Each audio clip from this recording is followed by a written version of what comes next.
이제 나한테 하찮고 의미 없다는 것은 그때와는 완전히 다르게 더 강력하고 더 의미심장하게 보여요. 하찮고 의미 없다는 것은 말입니다. 존재의 본질이에요. 언제 어디에서나 우리와 함께 있어요. 심지어 아무도 그걸 보려 하지 않는 곳에도, 그러니까 공포 속에도, 참혹한 전투 속에도, 최악의 불행 속에도 말이에요.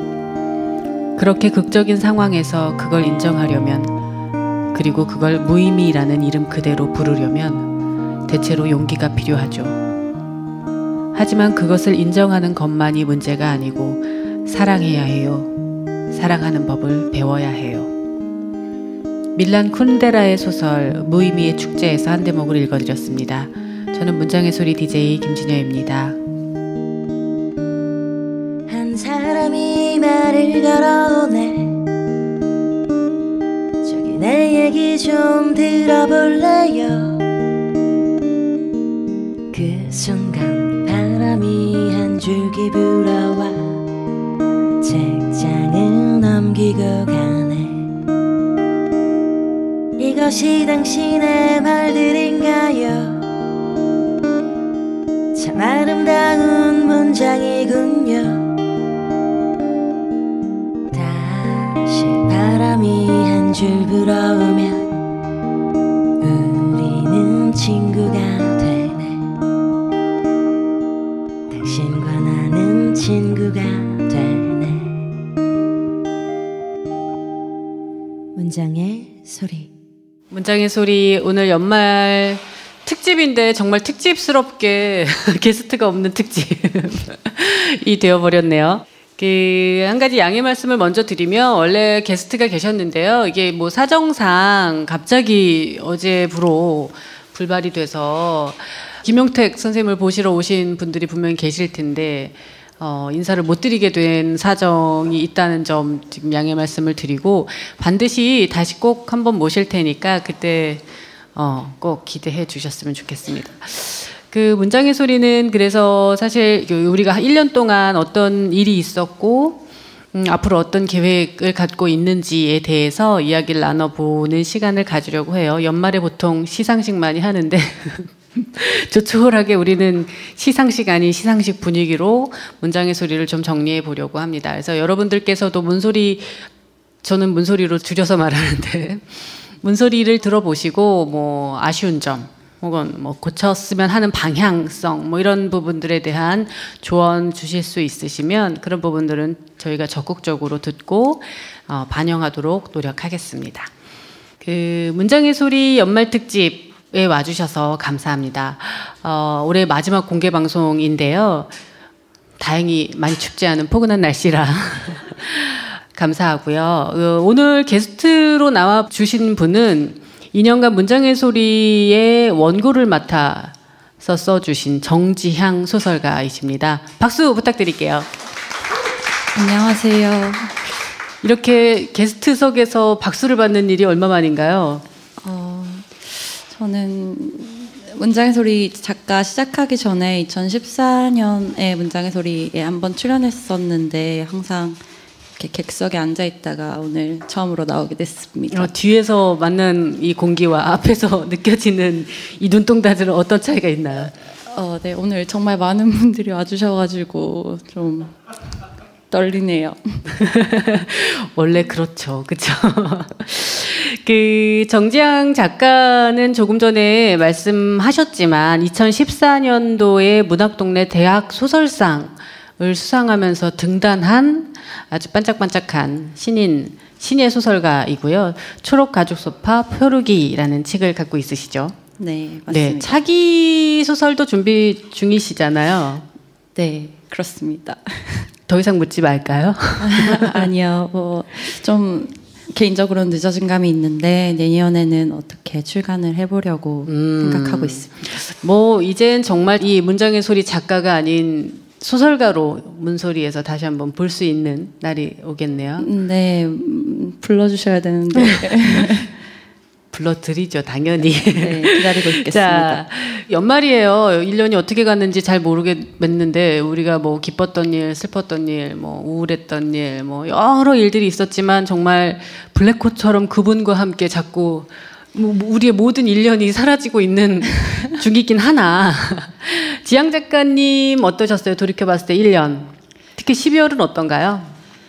저도 다른 분들처럼 좀 다소 좀 무기력하고 우울한 연말을 보내고 있는 것 같아요. 그리고 전체적으로도 좀 연말 분위기가 별로 느껴지지 않는 네, 그런 마지막 달인 것 같습니다. 여러분 어떠세요? 연말 분위기 잘 체감하고 있으세요? 어떠세요? 연말 느껴지세요?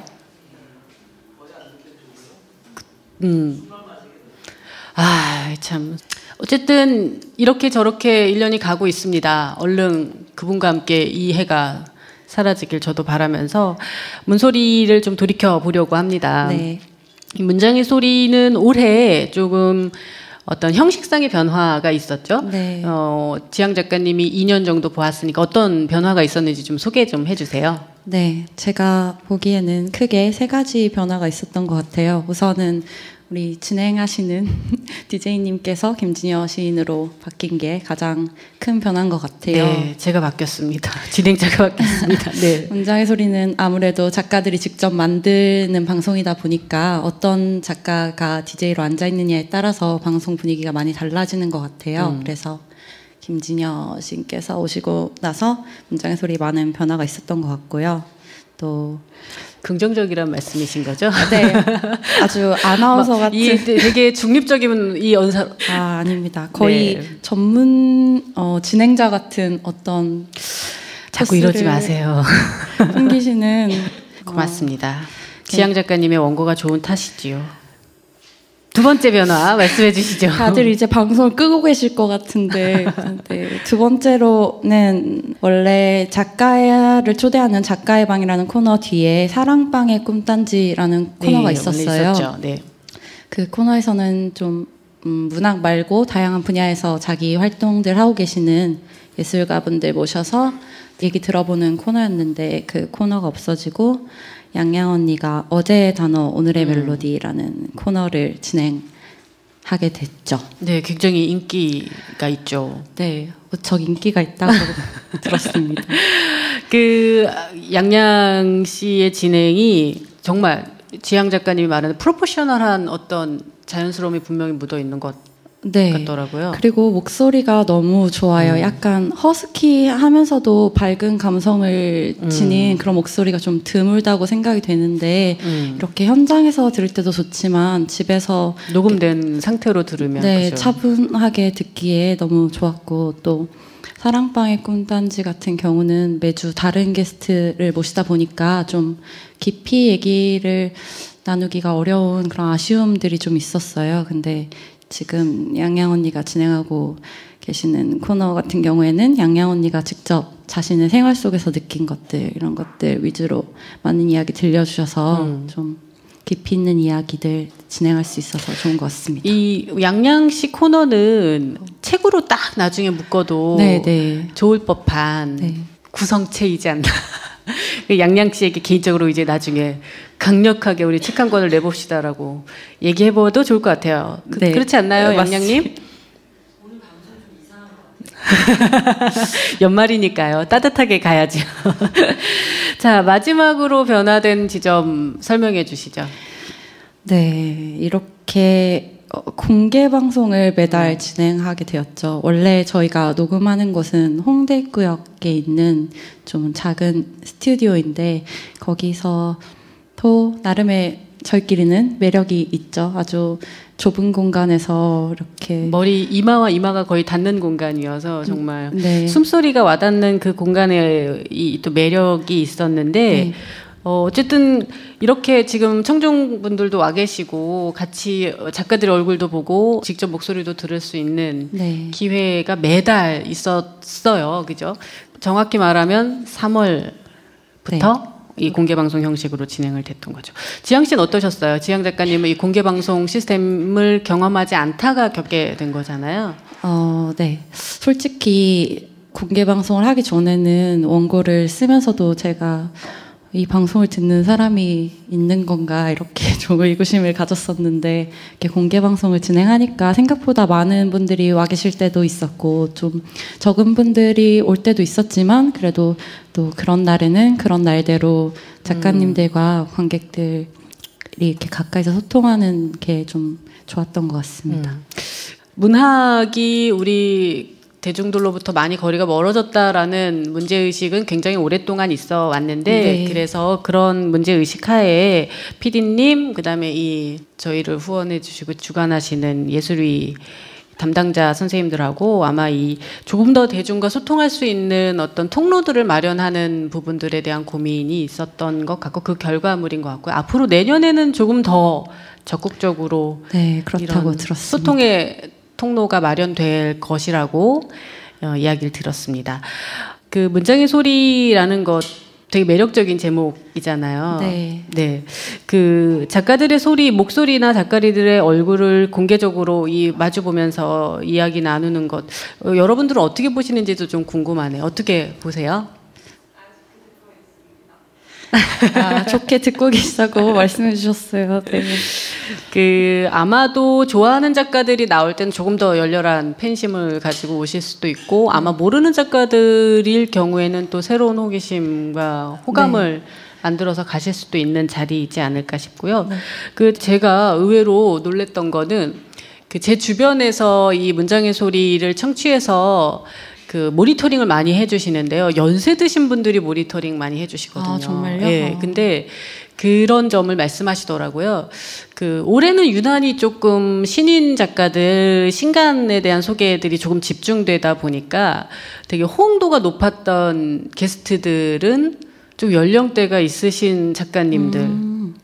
우리가 원로라고까지는 말할 수 없지만 어쨌든 중견 이상의 작가들이 나오셨을 때 굉장히 적극적으로 의견을 피력해 주시고 좋았다라고 말씀하시는 것 같아요. 그래서 네. 올해 공개 방송은 뭐 아야프 특집도 그렇고 이런 식으로 해서 좀 젊은 작가들이 좀 위주였었는데 아마 그 점도 장점이라면 장점이었겠지만 1년 동안 되돌아보니 네.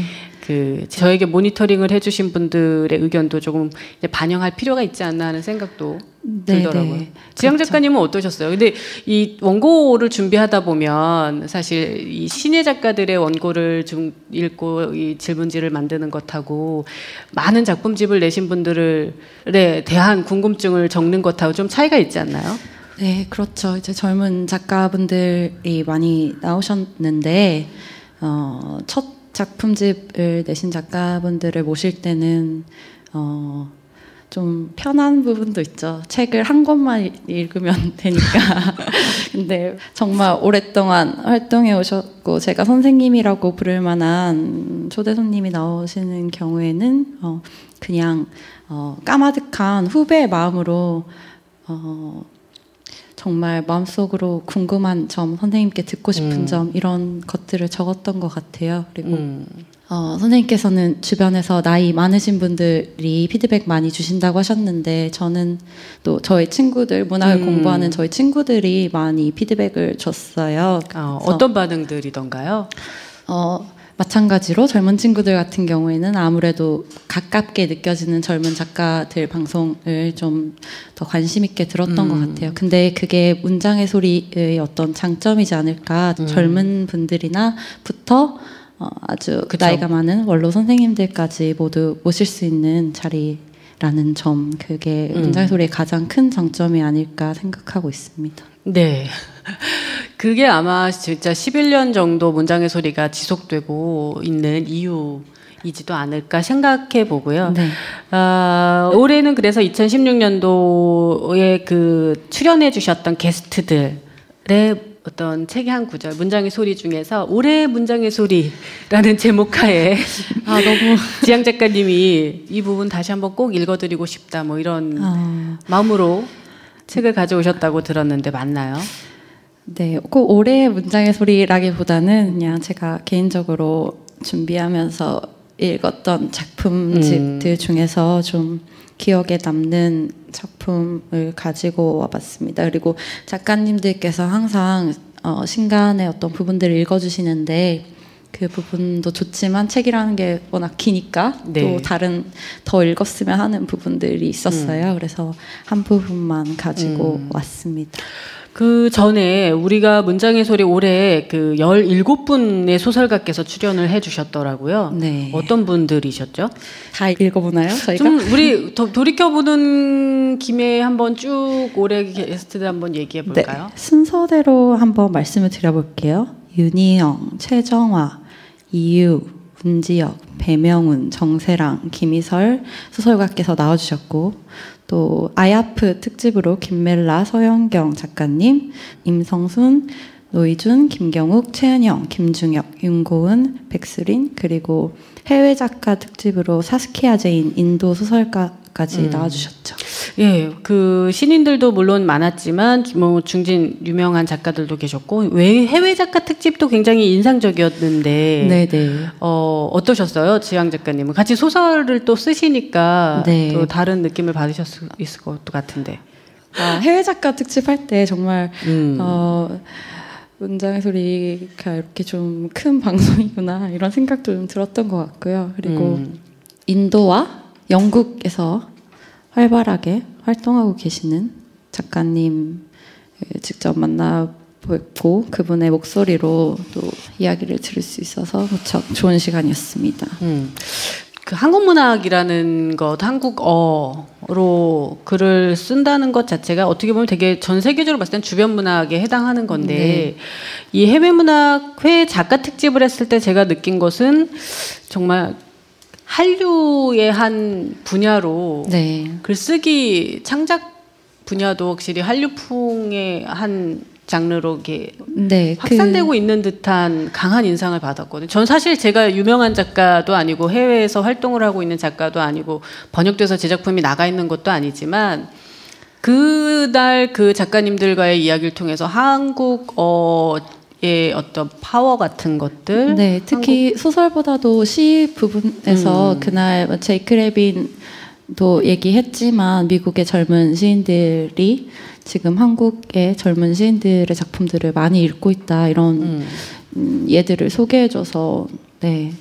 아무래도 번역이 얼만큼 어떤 장르가 되었느냐의 문제도 있을 것 같은데 네. 이번에 뭐 한강 소설가의 채식주의자가 번역에 대한 중요성을 얘기하면서 네. 수상도 하고 맨버커상 수상도 하고 이런 걸 보면 이제 뭐 한국 소설도 조만간 지금보다 훨씬 더 커지지 않을까 하는 생각이 드는데 문장의 소리에서 꼭 한강 작가님 한번 모셔서 또 얘기 들어보고 싶었는데 저희가 그런 기획을 안 한 건 아니었는데 너무 바빠서 한강 그죠? 작가님께서 원래 문장의 소리 1대 DJ셨는데 올해는 너무 바쁘셔서 다음에 꼭 모셔주세요.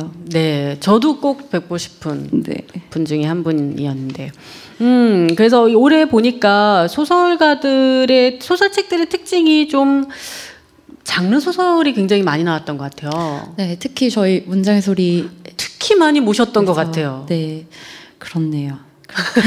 개인적으로 장르 소설을 좋아하시는 건 아니세요? 저는 좋아한다고 말하기는 좀 어려울 것 같은데 왜냐하면 워낙 SF 같은 경우는 매니아층이 두텁고 또 그분들 같은 경우는 아주 이렇게 넓고 깊게 읽고 계시기 때문에 저는 잘 모르는 편이라고 말하는 게 좋을 것 같은데요. 그래도 배명훈 작가님이 나오셨던 게 기억에 남네요. 그때 SF와 한국 정통 소설 이런 질문들도 나눴던 것 같은데 네. 그 배명훈 작가님의 작품 읽고 얘기 나눴던 게 기억에 남습니다. 아무래도 이 정지향 구성 작가님께서도 소설을 쓰시고 있으니까요. 물론 네. 분위기는 조금 다르긴 다르겠지만 이 장르 소설, 특히 SF 계열의 소설들이 최근에 많이 나오고 있는 것들을 어떤 한 추세로 좀 눈여겨보실 필요도 있지 않을까 하는 생각도 들었어요. 그래서 아마 일반 소설을 좋아하시는 분들도 보시면 그 되게 무겁고 사회적인 이슈들을 아주 심도 깊게 파헤치는 소설도 있는가 하면 굉장히 말랑말랑하고 어떤 상상력이 따끈따끈한 뭐 유연한 이런 소설들도 읽어볼 수 있는, 그래서 대중들 입장에서는 책을 선택할 수 있는 폭이 되게 넓어진 한 해이지 않았나 하는 생각도 개인적으로 들더라고요. 네, 다양한 장르들이 섞여드는 게 당연해져야 된다는 생각이 많이 듭니다.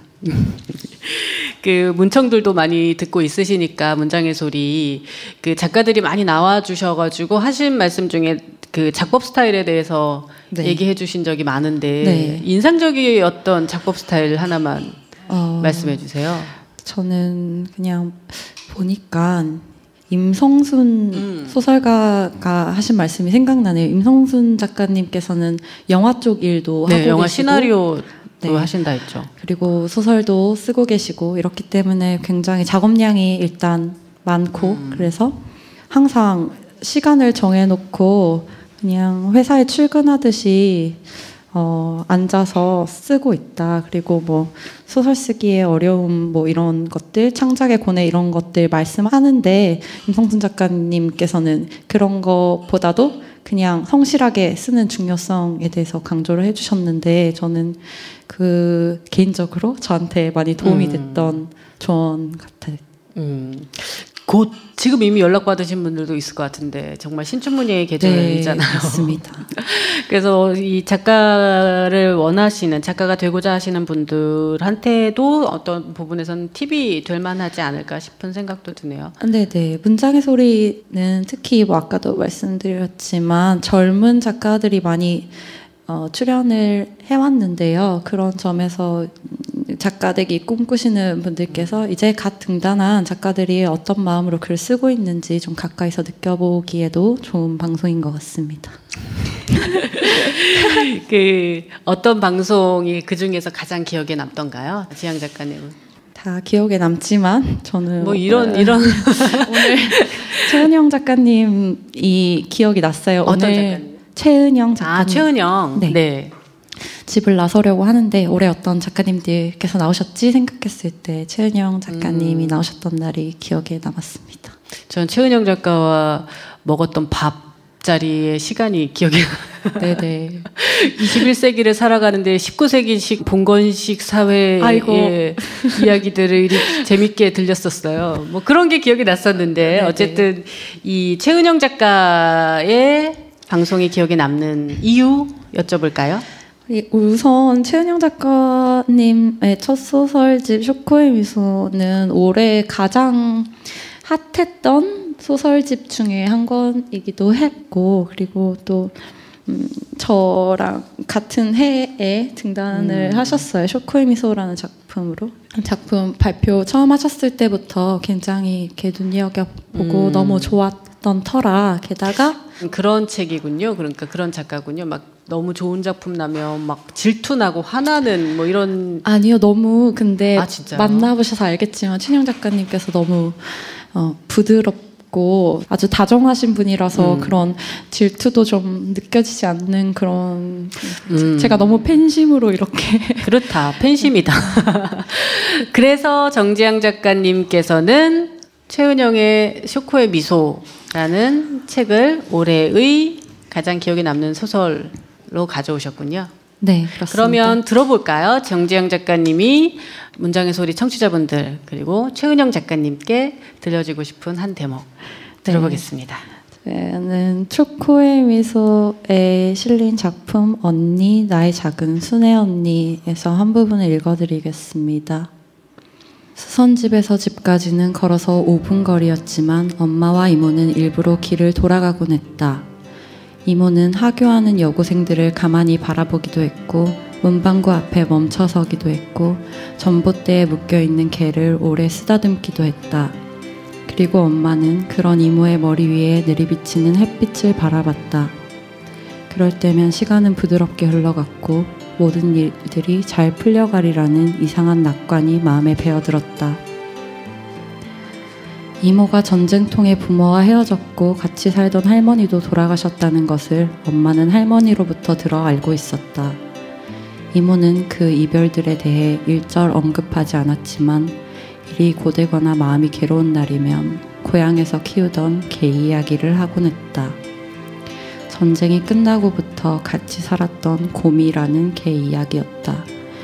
이모가 자기 이야기를 하는 건 손으로 꼽을 만한 일이었기에 엄마는 그런 이모의 말을 귀 기울여 들었다. 곰은 마지막 며칠 동안 너무 아파서 밥도 제대로 먹지 못했어. 그런데도 곰아 부르면 애써서 고개를 들고 꼬리를 치는 거야. 곰아 밥 먹어 말하면 곰은 안 아픈 척 밥에 코를 대고 먹는 신용을 했어. 그럼 곰 앞에서 울었어.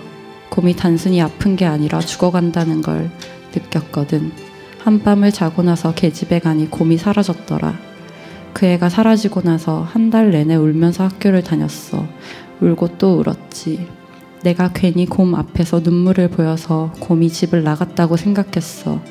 자기가 아픈 걸 보고 내가 마음 아파하니까 죽으러 나간 거라고 생각하며 자책했어. 아무리 슬프더라도 내색하지 말았어야 했는데, 울지 말았어야 했는데. 곰의 이야기를 들을 때 엄마는 곰이 되어서 곰에게 이야기하는 이모의 모습을 봤다. 곰아 밥 먹어 그 말을 하고 엉엉 우는 이모의 모습을 바라봤다. 곰의 마음으로 이모를 바라보면 이모는 세상 누구보다 귀한 사람이었다.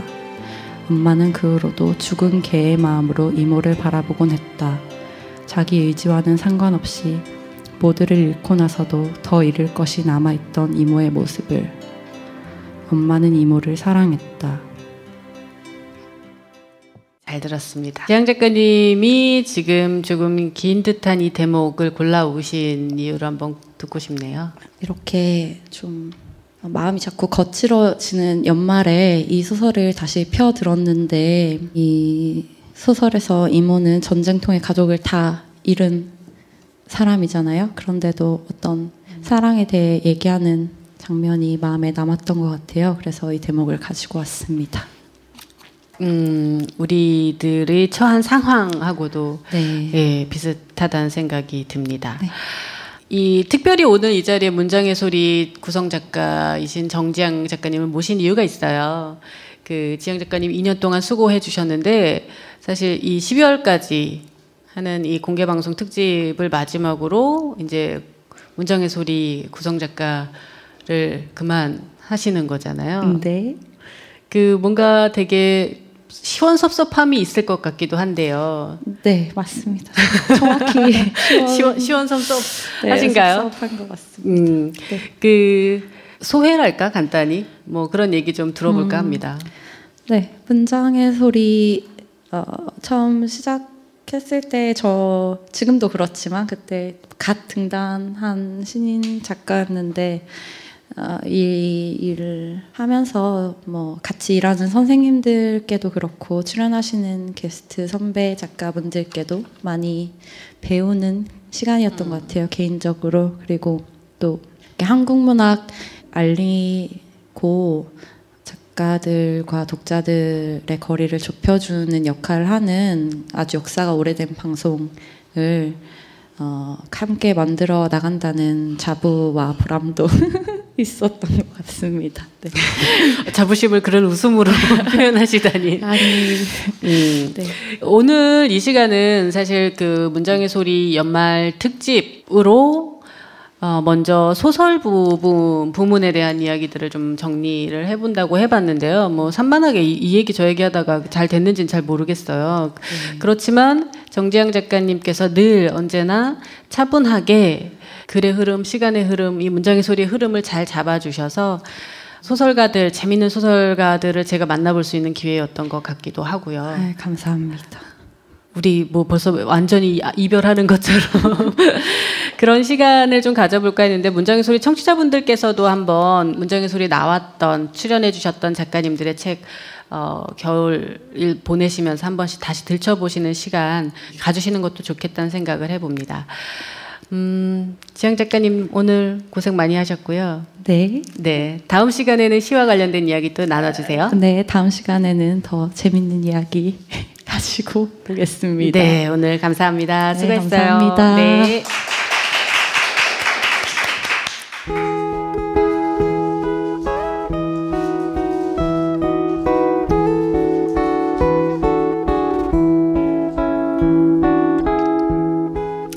어제 문득 단어 하나를 만났습니다. 단어는 무수한 이야기와 멜로디를 싣고 오네요.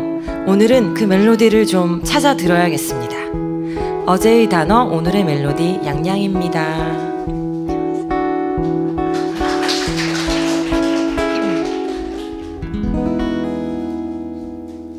네, 안녕하세요. 양양입니다. 오늘 또 새로운 얼굴들이 오셔가지고요. 공개방송. 항상 할 때마다 코너를 소개해야 되는 이 어려움. 문득 살다 보면 오늘 하루 어떤 순간, 어떤 장면에서 단어 만나게 되잖아요. 그 단어들로 이야기 나누는 시간. 그 단어가 불러오는, 떠올리는 어떤 음악 함께 들어보는 시간이에요. 12월, 오늘 12월에 공개 방송, 12월이 며칠 안 남았는데 마음들이 어떠세요? 괜찮으세요? 저는 안 괜찮아요. 이 시간이 되면, 이거 어떻게 해야 되지? 이 한 해가 지금 어떻게 흘러갔는지, 어떻게 잘 살아온 건지, 어떻게 마무리하고 새 날들을 맞아야 하는지, 급박하게 생각을 하고 정리를 하느라 늘 바쁘고 허둥지둥하고 안절부절 못하고 그럽니다. 그래서요, 오늘 단어, 어떤 단어로 얘기를 할까 하다가 정한 단어는 조금 과격하게 결산이라는 단어로 얘기를 해보려고 해요. 뭐, 작별하기, 아니면 뭐, 떠나보내기, 정리, 뭐, 이런 좀, 따뜻한 단어도 있지만, 시기도 시기이고, 뭐, 또 제 나이도 생각해보니까 이제는 진짜 뭔가 한번 결산이 필요할 때가 아닌가 하는 생각이 들어서, 오늘은 결산으로, 여러분들의 2016년 한 해는 어땠는지, 물론 오늘 지금 뭐 한 20분 짧은 시간 동안 결산해야 되는 상황이지만 이 짧은 시간 동안이라도 한번 각자의 시간들 결산해 보는 시간 가졌으면 좋겠습니다. 저는 올해를 가만히 보니까 뭐 올해 그렇다면 우리는 또 아름다운 문학 방송이니까요. 문학 사랑하시는 분들이시잖아요. 책들은 좀 많이 읽으셨어요? 저도 뭐 책을 놓지 않고 계속 읽어왔는데, 그럼에도 불구하고 또 아직 읽지 못하고, 사두었으나 읽지 못하고 쌓아놓은 책이 한가득 2017년으로 또 떠넘겨야 하는 그런 아주 슬픈 상황, 부담스러운 상황 생겼고, 일 생각해보면 저는 음악을 하는 사람인데, 일단 2016년에는 이 문장의 소리라는 팟캐스트 코너를 맡아서 하게 된 것. 이것이 무언가 새롭게 재미나게 했던 일이고, 원래 하던 뭐 음악이나 글쓰기 같은 제가 하는 일에서는 하나도 창조적인 작업 하지 못했던, 슬픈, 일적으로는 좀 슬픈 상황. 그 다음에 뭐 사건, 사고 이런 거 생각해보면 다행히 개인적으로 어떤 사고나 이런 건 없었지만 지금 우리 모두 함께 지금 겪고 있는 큰 사건, 사고가 아직 해결되지 않았기 때문에 그 부분은 함께 좀 어떻게 계속 힘써서 애써서 나가서 정리해야 될 부분이고, 사람 생각해보면 이제는 점점 새로운 사람들 만나서 새로운 관계 맺기보다는 원래 알던 사람들에게 조금 더 정을 나누면서 살아가는 방식을 택하게 되는 나이가 아닌가 생각돼요. 팟캐스트 할 때, 공개방송 할 때마다는 이렇게 늘 새로운 눈빛들 만나서 웃음이랑 미소랑 이야기 나누는 그런 즐거움도 저한테는 있었고요. 결산이라는 단어 이야기하면서 제가 떠오른 음악 한 곡 먼저 들려드릴게요. 올해 가장 한 해 동안 제가 많이 플레이한 곡이에요. 이 곡이 mp3 플레이어 안에 들어있었는데 들어있다는 사실 모르고 있다가 올 초, 봄, 날 좋을 때 이 곡을 막 이렇게 하다가 발견을 했는데 한번 듣고서 몇 달 동안 진짜 몇백 번은 계속 이 노래만 들었던 것 같아요. 신디 로퍼를 아시나요? 신디 로퍼?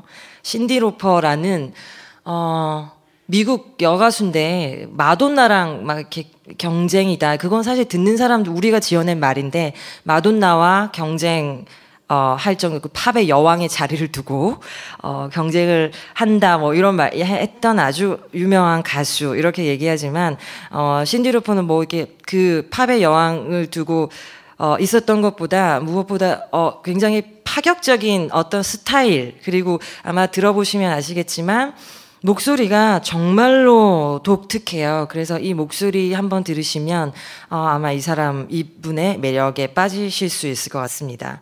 True Colors라는 노래인데요.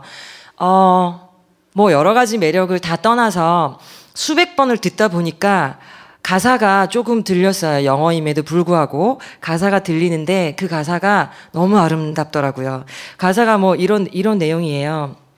당신 지금 슬픈 눈동자 너무 낙담하지 마세요.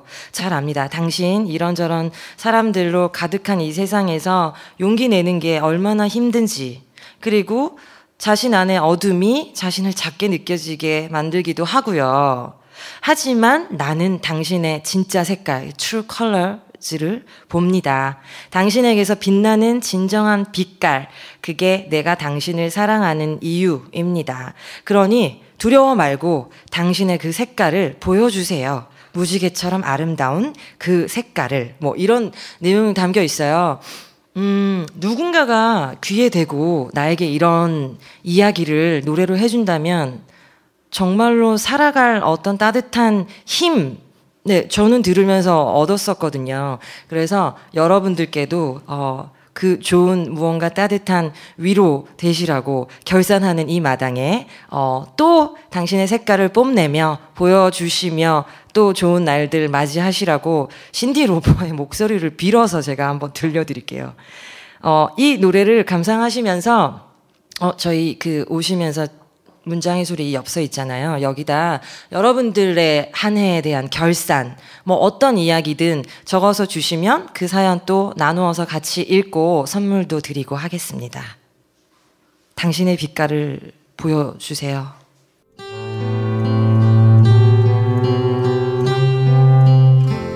You with the sad eyes. Don't be discouraged, though I realize it's hard to take courage in a world. 네, 어떤가요? 무언가 따뜻해지면서 힘이 나지 않나요? 나에게도 이런 뭔가 진짜 진정한 어떤 색깔들, 빛깔들 있다는 거 이 여자의 목소리가 말해주고 일깨워주니까 네, 우리가 가지고 있는 어떤 빛깔들 올해 결산에서는 무언가 잘 발휘하지 못한 것 같다면 내년에 그 빛깔들을 또 세상에 보여주는 것으로. 네, 결산 많이 해주셨어요. 결산. 이거 사전 언제 찾아보셨지? 역시 전화기가 있으니까 결산. 일정한 기간 안에 수입과 지출을 마감하여 계산함. 플러스와 마이너스를 결정하는 일. 2016년 12월 20일 화요일. 많이 얻었고 배웠고 느꼈고 그리고 아프고 속상했네. 하루에도 수십 번씩 플러스 마이너스를 오가며 효과적인 결산을 위해 내적 갈등, 손익계산을 하지만 결국 그 결과값은 0이다. 더한 만큼 사라졌고 잃은 만큼 채워졌으니 그저 내가 내 자신이 그 중심에만 잘 서 있는다면. 이렇게 써주셨습니다. 수입과 지출, 그리고 또 한 가지 사전적 의미로는 일정한 기간 동안 활동이나 업적을 모아 정리하거나 마무리함, 또는 그런 활동이나 업적, 이렇게 돼 있어요. 사전적 정의가. 그렇게 봤을 때 지금 이분께서는 많이 얻었고 배우고 그리고 속상하고 아프기도 하였네. 그래서 마이너스와 플러스를 계속 오가는데 결국은 0이라고 하셨는데 0이면 좋은 걸 수도 있겠다. 왜냐하면 그쵸, 마이너스가 아니라는 것만 해도 어디야, 이게 어디야. 네, 아프고 속상한 것보다 얻고 배우고 느낀 것 그만큼 있으셔서 0인 것 축하드립니다. 축하드립니다. 이거 너무 좋은 거예요. 한 해 감사하시기 바랍니다. 올 한 해 사별 후에 사랑하는 여친을 만나서 뜻깊은 한 해였습니다. 축하해주세요. 너무나 축하할 일이군요. 네. 오늘 사랑하는 여인과 같이 오신 것 같아요. 사랑하는 여인과 같이 오신 것 같은데, 또 아픔 있은 후에 지금 또 이 좋은 일 만나셨으니까요. 네. 이제 또 내년에 2017년 이 올해 여러 일들의 기운, 그리고 지금의 마음 가지고 계속 즐겁게 지내시기 바랍니다. 축하해 주세요 하셨으니까 완전 축하드리겠습니다. 20년 지기 룸메이트가 얼마 전 급성 백혈병, 그러니까 혈액암 선고를 받았습니다. 친구가 아파하는 모습에 저도 아팠고 친구가 죽을지도 모른다는 생각에 저는 종종 무너졌습니다. 왜 내 친구여야 하는가 하는 아픈 질문을 던지면서 저는 오히려 제게 주어진 지금을 선물처럼 여기며 살아야겠다는 생각을 했습니다. 어차피 언젠가는 나에게 죽음이 예정되어 있다면 더욱 두려움 없이 2016년을 그리고 다가올 2017년을 맞이해야겠다는 생각을 했습니다. 아프게 라고 해주셨는데요. 어떤 말씀을 드려야 될지 모르겠어요. 그러니까 저도 이런 상황들을 살면서 이제 살아가는 시간이 길어지는 만큼 이런 상황을 만나는 날도 자꾸 오더라고요. 친구가 아프고 누군가가 죽고 병에 걸리고 다치고 이런 우리의 뜻대로 의지대로는 되지 않는 슬프고 무서운 일들이 일어나서요. 네, 이분도 지금은 아프시겠지만 여기 적어 놓으신 것처럼 지금 그래서 어떤 일이 눈앞에 닥칠지 아무도 모르는 일이어서 매 순간 감사하면서 지금을 살아가야 하는 게 아닌가 감사하면서 그래서 더 온 마음으로 한순간 한순간을 살아야 하는 건 아닌가 하는 생각 저도 많이 합니다. 많이 힘드실 것 같아요. 많이 힘드시겠지만 네, 두려움 없이 2016년, 2017년 꼭 행복하게 하시기 바랍니다. 그러니까 이거 결산하다 보면요. 물론 좋은 일들이 있지만 무언가 아픈 일들이 더 깊숙하게 남는 법이어서 찌르기도 하고 찔리기도 하고 슬프기도 하고 합니다. 슬픈 일들 다들 있으셨을 거예요. 하지만 기쁜 일도 분명히 있으셨을 테니까 그것들 생각하면서 잘 조화롭게 결산 또 하셨으면 좋겠습니다. 제가 오늘 이 결산하면서 글을 하나 읽어드리려고 갖고 왔는데 원래 좀 따뜻하고 이런 소박한 글 좋아하거든요. 그래서 그런 글을 읽어드리는데 제가 오늘은 좀 이렇게 결산, 좀 뭔가 의미심장하고 뭐 좀 거센 이 단어 앞에서 되게 묵직한 글을 하나 갖고 왔는데 지금 사연들을 읽다 보니까 좀 묵직해져서 저희는 사소한 각자 하루 각자의 순간 1년 작은 고민들 그리고 그것으로 내년에는 또 어떻게 해야지 작은 계획들 소원들 가지고 바램들 가지고 살아갈 거잖아요. 그렇기도 하지만 어떤 분들은 정말 큰 뜻, 자신의 그런 자잘한 행복과 어떤 안녕보다 정말 큰 뜻을 품고 자신의 모든 것을 바치는 분들도 계셨었습니다. 김구 선생의 100번 일지를 제가 갖고 왔는데, 이거. 근데 꼭, 결산하는 이 시점에, 이런 분들의 어떤 마음 같은 것 나눠 읽어도 좋을 거라는 생각이 들어서요. 한번 읽어보겠습니다. 나는 우리나라가 세계에서 가장 아름다운 나라가 되기를 원한다. 가장 부강한 나라가 되기를 원하는 것은 아니다. 내가 남의 침략에 가슴이 아팠으니 내 나라가 남을 침략하는 것을 원치 아니한다. 오직 한없이 가지고 싶은 것은 높은 문화의 힘이다. 문화의 힘은 우리 자신을 행복하게 하고 나아가서 남에게 행복을 주겠기 때문이다. 지금 인류에게 부족한 것은 무력도 아니요 경제력도 아니다. 자연과학의 힘은 아무리 많아도 좋으나 인류 전체로 보면 현재의 자연과학만 가지고도 편안히 살아가기에 넉넉하다. 인류가 현재 불행한 근본 이유는 인의가 부족하고 자비가 부족하고 사랑이 부족한 때문이다. 이 마음만 발달이 되면 현재의 물질력으로 20억이 다 편안히 살아갈 수 있을 것이다. 인류의 이 정신을 배양하는 것은 오직 문화이다.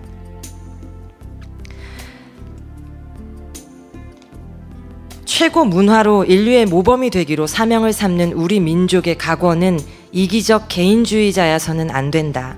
우리는 개인의 자유를 극도로 주장하되 그것은 저 짐승들과 같이 저마다 제 배를 채우기에 쓰는 자유가 아니요, 제 가족을, 제 이웃을, 제 국민을 잘 살게 하기에 쓰는 자유다. 공원에 꽃을 꺾는 자유가 아니라 공원에 꽃을 심는 자유다.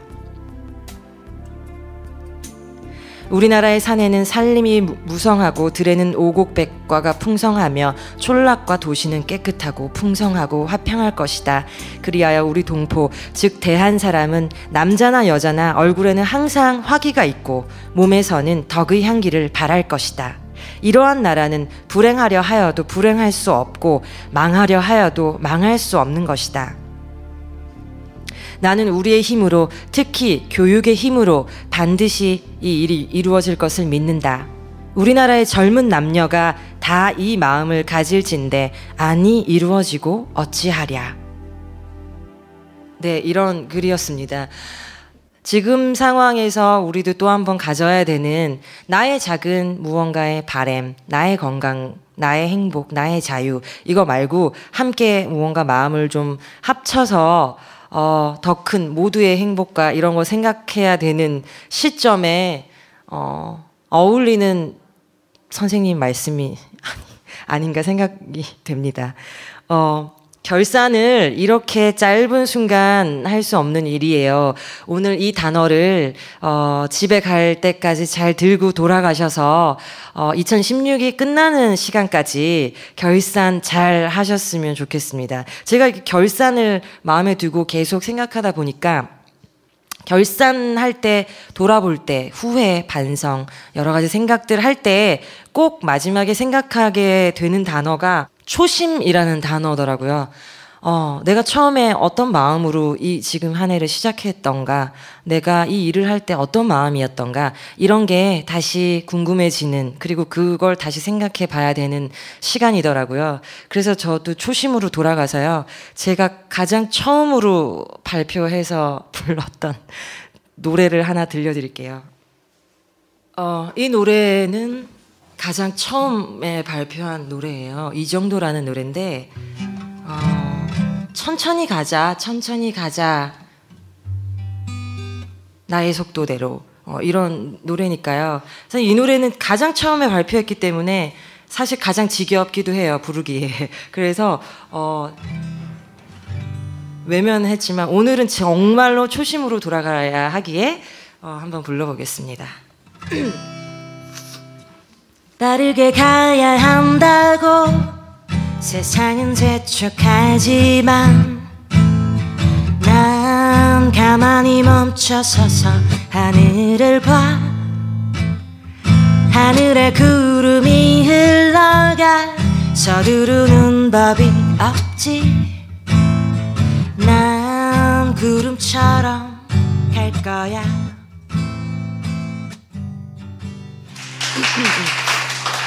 고맙습니다. 네, 충분하게 아직 우리에겐 충분한 시간 남아 있어요. 가만히, 곰곰이, 천천히 남은 시간들과 결산, 작별 잘 하시고 그 잘 결산된 한 해의 마지막에 또 좋은 단어, 좋은 멜로디 많이 만나시기 바랍니다. 고맙습니다. 양양이었습니다.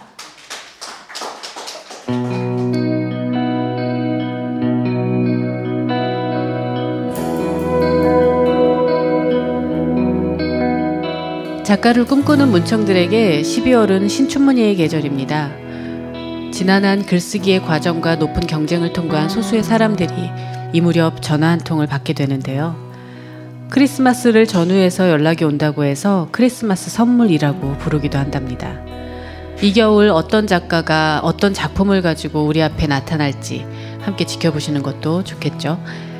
지금까지 저는 문장의 소리 DJ 김진여였습니다.